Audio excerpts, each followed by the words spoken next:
1860. gados Dinaburga kļuva par lielu dzelzceļa mezglu. Caur pilsētu gāja divi lieli dzelzceļi – Sanktpēterburga Varšava un Rīga Orla. Dinaburga pieauga tirdzniecība ar līnu, ādas izstrādājumiem, koksni un graudiem. Un Dinaburga kļuva par lielo rūpniecības un tirdzniecības centru. Tirdzniecības attīstību Dinaburgā arī ietekmēja dzimbūšanas atcelšana 1862. gadā. Vietējie zemnieki, tirgotāji un zvejnieki brauca uz pilsētu, lai tirgotu savu produkciju. Pa labi no Cietokšņa ielas bija maizes un siena tirdzniecības laukumi un arī zivs tirgus. Tāda veida esplanāde ātri kļuva par pilsētas tirdzniecības centru.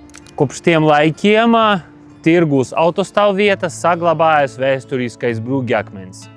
Tirdzniecība neapstājas arī Pirmās republikas laikā. 20. gadsimta 30. gados uz katriem 24 iedzīvotājiem bija viens tirgotājs. 1936. gadā bija izstrādāts jaunākā un lielākā tirgus projekts. Starp Cietokšņa, Dagdas un Sakņu ielām tika uzbūvēts liels un jaunais centrālais paviljons.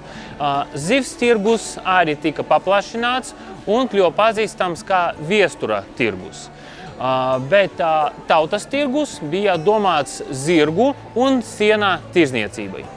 Aktivitātes sākas jau 5:30 no rītā, jo pirms nokļūt tirgu produkcijai vajadzēja iziet sanitāro kontroli, bet tirgotāju bija daudz.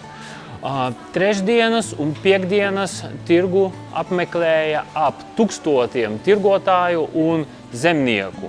Piemēram, 1932. gadā dibinātais uzņēmums Latgales piens nevarēja apmierināt iedzīvotāju vajadzības pēc piena produktiem.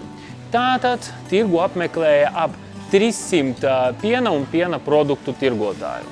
Pieprasījums bija arī pēc zivis.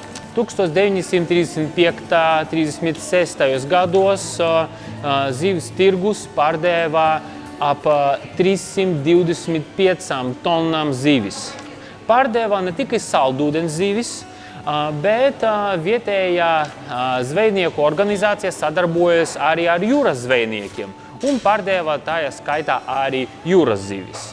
Kā apgalvoja zivs veikala īpašnieks Viestura ielā Dilsona kungs, zivis salītas, marinētas, svaigas un kupinātas tirgoja pēc īpaši mērenām cenām, tā kā zvejoja viņus vietēji privātas zivsaimniecības un pārdeva bez starpniekiem.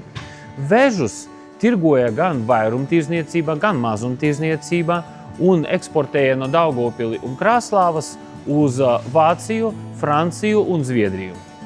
2 reizes gadā, agrā pavasarī un rudenī, notika zirgu tirgus. Tur arī bija iespēja saņemt veterinārā ārsta konsultāciju. Kopā ar pēckara Daugavpilī atjaunojas arī tirgus. Centrālais kolhoza tirgus bija pilns jau agri no rīta. Vietas visiem nepietika, tāpēc maisus ar augļiem un dārzeņiem lika tieši uz brūģakmeņiem.